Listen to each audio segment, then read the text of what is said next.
Bob? Yes, Alice? It's going to catch me in. Of course I can, babe.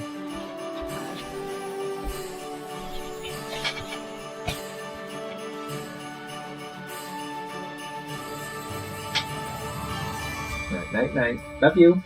It's okay.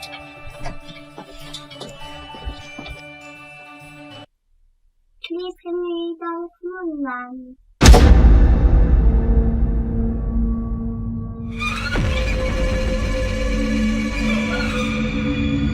'Tis the season, the most wonderful time of the year. Celebration with friends and family. It's time to pay tribute to this jolly month. So join us as we get into the Christmas spirit. You've heard of Elf on the Shelf, but this is Venom on the Shelf.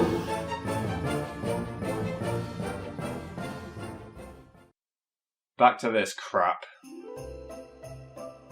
I just hate the story. The characters are annoying, the songs are irritating, it's just a pain in the ass trying to be charming and whimsical. No! Go away! But of course Mr. I Ruined Willy Wonka, Tim Burton, signed a deal with Disney to direct 2 films. A remake of Alice in Wonderland and a remake of Frankenweenie. Weenie. He sought out to give a fresh new take of the story, focusing on the psychology of the characters but also maintaining the nature and charm of the original. Burton admitted that other Alice versions before this just consisted of a girl wandering from one bizarre location with a crazy character to the next without any real emotional connection to any of them. Wait, Tim Burton agrees with me?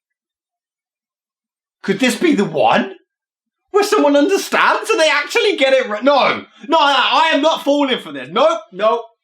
This one's gonna suck too. We shall see. He wanted to make Alice feel more of an actual story and not just a long string of strange things taking place. But weirdly, he didn't want this to be a reimagining of the story, and he didn't want it to be a sequel either. So what the fuck is it, a crab cake? Not hardly.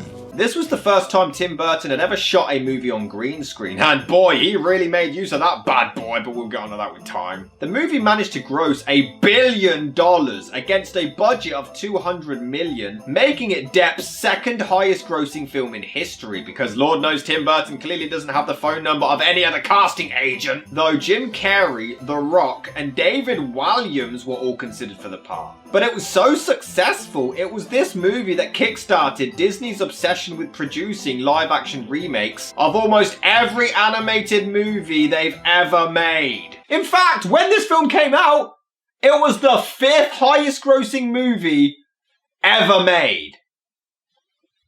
Just look at the list for the contrast. You got Avatar, Titanic, Return of the King, The Dark Knight, Alice in Wonderland.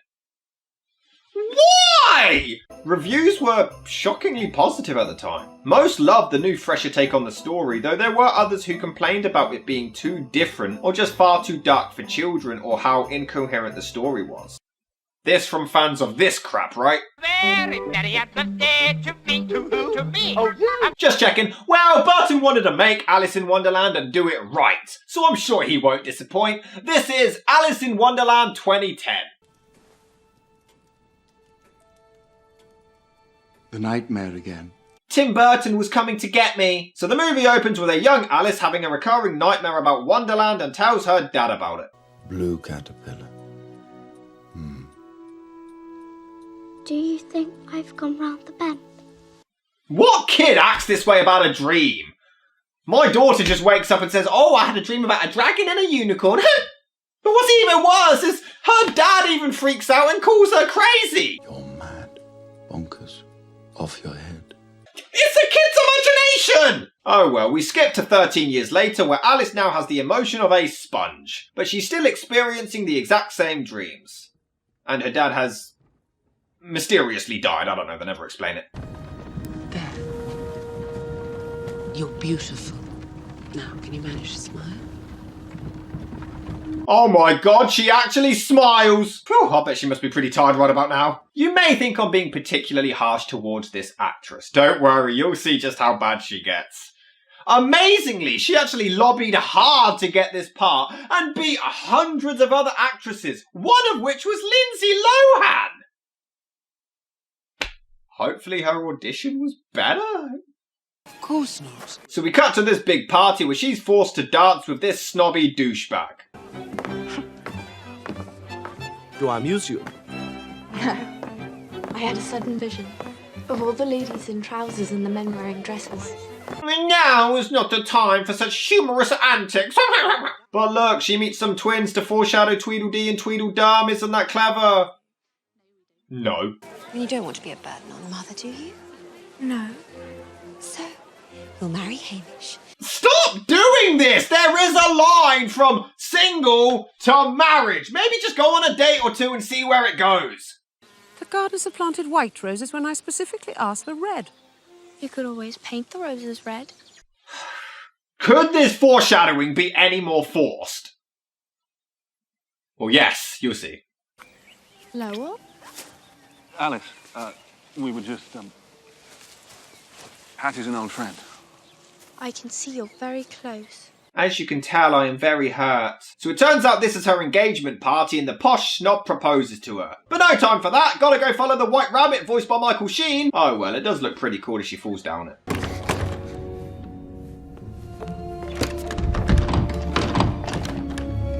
Good God, as far as she's aware, she's locked in a room and being held captive and she doesn't even react. Scream, look sad, look angry or something, anything. And I know you're going to tell me, oh no, these are the dreams that she keeps having since childhood. So therefore she's experienced this over and over again and she's used to it.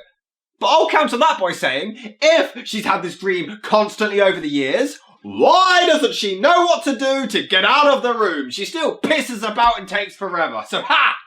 It's dumb! Oh, never mind. So she finds a key, but she's too big to get through the door. So she drinks this to shrink, but then she forgot the key, so she becomes big again. You know, for a movie claiming to not be a remake, it's certainly repeating everything the exact same way as the original. And I hate to compliment the animated version, but at least there were animated characters advising her along the way, telling her to drink or eat to change sizes. But here, she's just doing it all on her own, and it's not nearly as fun or magical. You'd think she would remember all this from the first time. Oh yes, this is another issue. This isn't Alice's first visit to Wonderland. At first, I thought the movie was trying to be like Hook, where it was technically a sequel but also a reboot. But it can't be, because they literally repeat almost everything from the original. So the most I can gather is that she's been here before in her dreams, and that's how they all remember her. But again, why does she not know what the fuck to do then? She's the wrong Alice. The last one was able to act.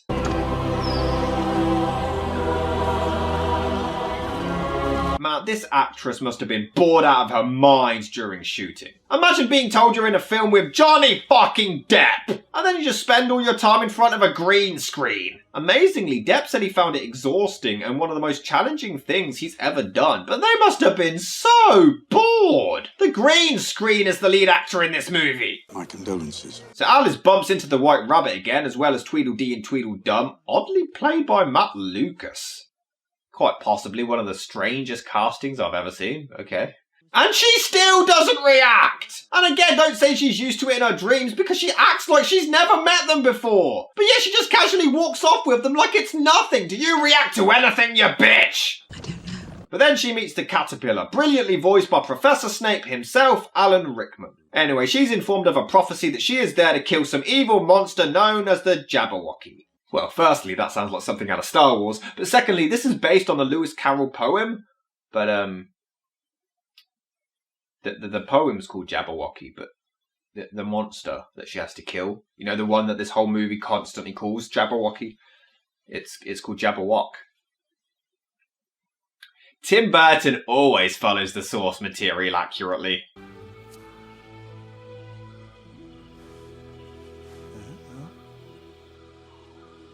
That's odd. Pinching usually does a trick. Okay, we've established it isn't a dream. Now are you going to react to something? And remember the charming animated fun of the chase scenes in the original?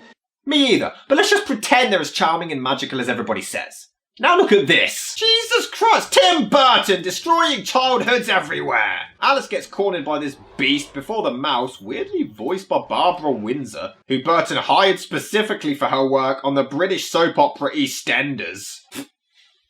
I've just got an image of Burton sat there watching EastEnders. That kind of thinking could ruin you. But she manages to save her and stab its eye out. For kids! And there's Crispin Glover, who plays some bad guy. Don't lie, you don't remember his name either.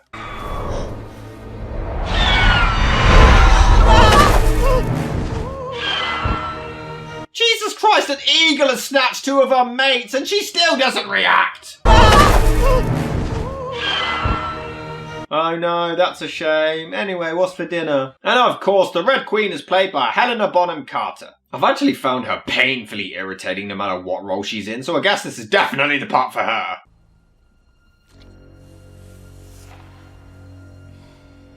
Did you give Les Mis a negative review? Milosevic Stain. You knave. Where have you been lurking? My lawyer's office suing Robert Zemeckis. I'd know that tangled mess of hair anywhere. Is it Alice? Alice! Oh, the fuck is Alice! But then she comes across the iconic Cheshire Cat voiced by Stephen Fry. Matt, this movie has such a star-studded cast and it still manages to bomb. How they do that? You'd best be on your way. What way? All I want to do is wake up from the stream. Oh, will you stop that? This is all real. You know it's real. Now will you react to something? But there he is, the Mad Hatter himself, played by Johnny Depp. Look at him. Looks like Arthur Weasley if he got addicted to cocaine. I'm investigating things that begin with the letter M. Have you any idea why a raven is like a writing desk? Why does he make it sound so sinister? Just completely destroys the delivery of the original. So the Hatter apparently has this famous dance and he promises to only do it if the good queen reigns again. Gee, I wonder what's going to happen. I can't wait to see this dance. It's going to be so impactful to the story. So Crispin Glover shows up just as the Hatter shrinks and hides Alice.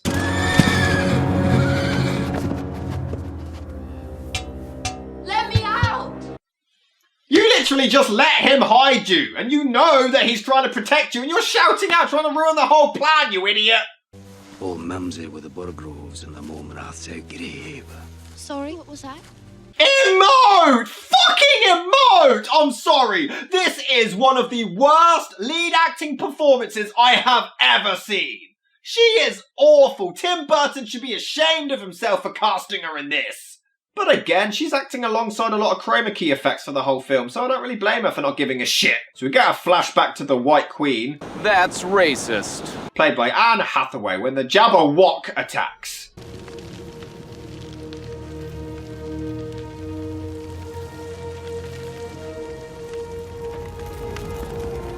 Oh look, Johnny Depp's looking at his career after 2007. I must kill Danny Torrance. Hold on tightly. Jesus Christ, she's being swung through the air on a fucking giant hat and still doesn't react. What the hell's the matter with you? So she sleeps under it until this talking dog finds her in the morning. Where did they take him? To the Red Queen's castle at Salazar Grum. We're going to rescue him. And then I might be able to look angry or scared. Nah. I've been accused of being Alice and of not being Alice, but this is my dream. Oh, will you shut the fuck up? It's not a dream! There's been some debate about that. So the dog takes her to the palace to save the Hatter and...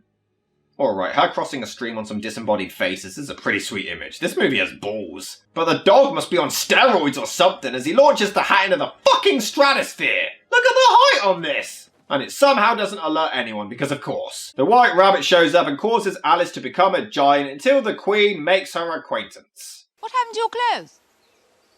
I outgrew them. I've been growing an awful lot lately. I tower over everyone in Umbridge. They laugh at me. And for some reason call me an emotionless robot. Fucking act! We know Alice has returned to Wonderland. Do you know where she is? Yep.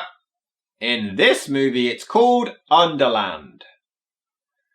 Because Tim Burton follows the source material. It doesn't even make any sense. Why change it? Orb Nay, this magnificently heroic globe. What could you do? Unbind him, Stain? No, I don't know, ma'am. The last time Johnny Depp was trusted with someone's head, yeah, it didn't really end very well. Poogree, Yamaku, Cocklehead, Hawk Pie, Tamarshanta, Billy Cock, Bicon, Tricon, Bando, Bon Grace, Fantail, Nightcap, Garibaldi, Fez. Fez. Wait, why doesn't the Queen question why Alice just said that? What news, Bayard? Alice has returned to Wonderland. It's Wonderland! It is good to be working at my trade again. Oh my god, she smiled again! Calm down, love, you might pop a blood vessel!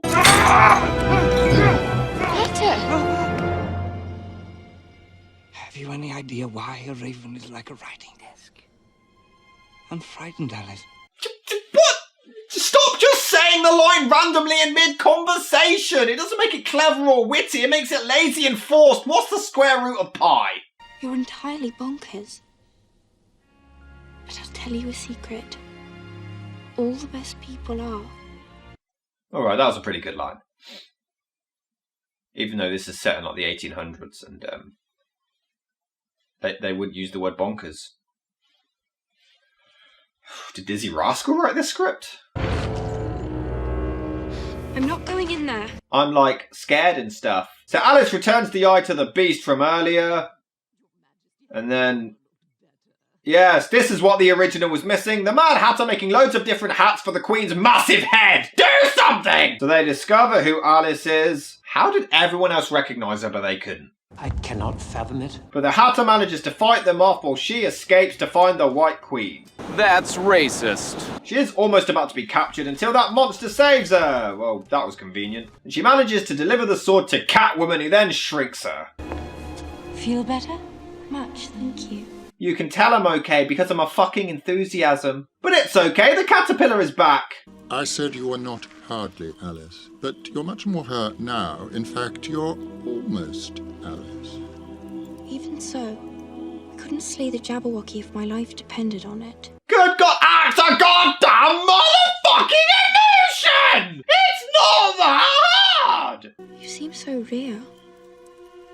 Sometimes I forget that this is all a dream. Never hit a woman, never hit a woman. So the Cheshire Cat pesters the Mad Hatter in jail for some reason. It's just to kill time, it's its only purpose.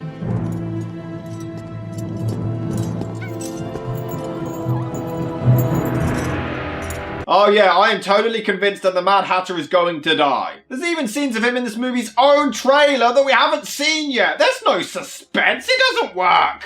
Off with his head! I can't watch. Neither can I. Oh, you mean because of the execution? Oh yeah, me too, yeah. But somehow the Mad Hatter disappears and turns into the cat. Why didn't he do this when he was in jail then? Why is there any conflict? Homie can disappear whenever he wants to. Me? What about that big belly you're so proud of?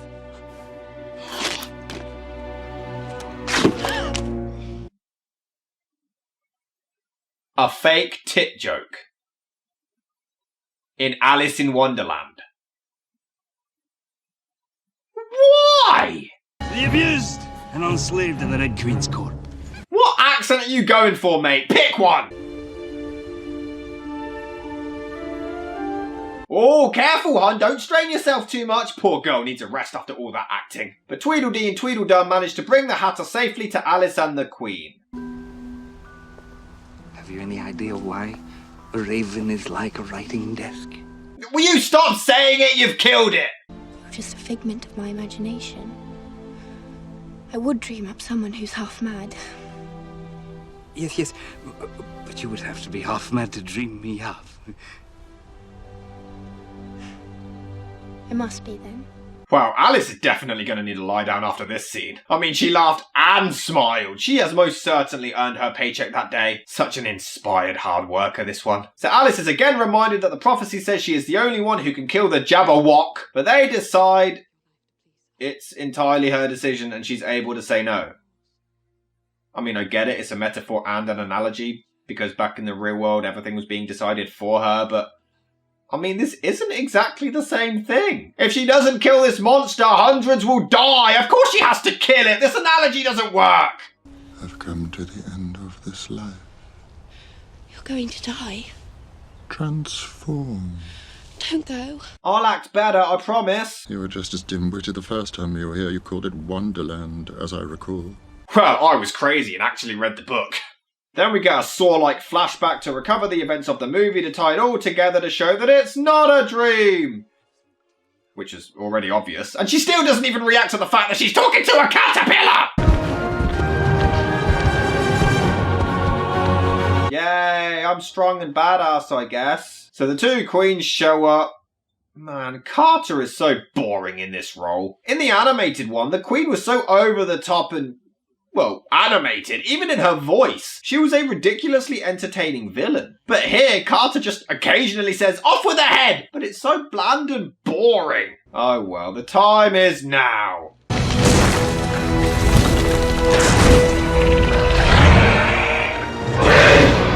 Oh no, I am so very scared. Ah. 6 impossible things. Count them, Alice. 1. There's a potion that can make you shrink. Tim Burton had an amazing cast and budget and still made an awful movie.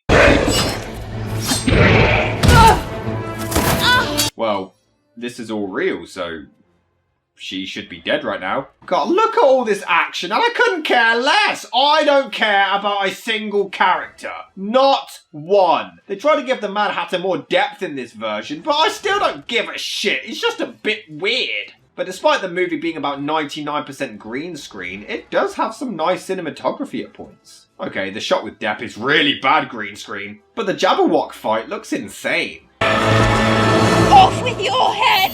I'm angry and badass, rawr. And yay, the character with 0 personality is the new queen, woo. Then the Red Queen and Crispin Glover separate, but who cares? The Hatter does a silly dance, ha ha ha, isn't it funny, ha? No! No! We then return to the real world where everyone is still waiting for her before she turns down her proposer. I love you, Margaret, but this is my life. I'll decide what to do with it. And you can tell I mean it by how stern I'm sounding right now. You need to talk to someone about these delusions. I happen to love rabbits. God, does she have any other pitch? Every single line is said in the same exact mundane, monotonous way. You two remind me of some funny boys I met in a dream. The movie couldn't even do foreshadowing without literally spelling it out for the audience. Oh, by the way, these two resemble Tweedledee and Tweedledum. Are you fucking high? And then she dances in front of them.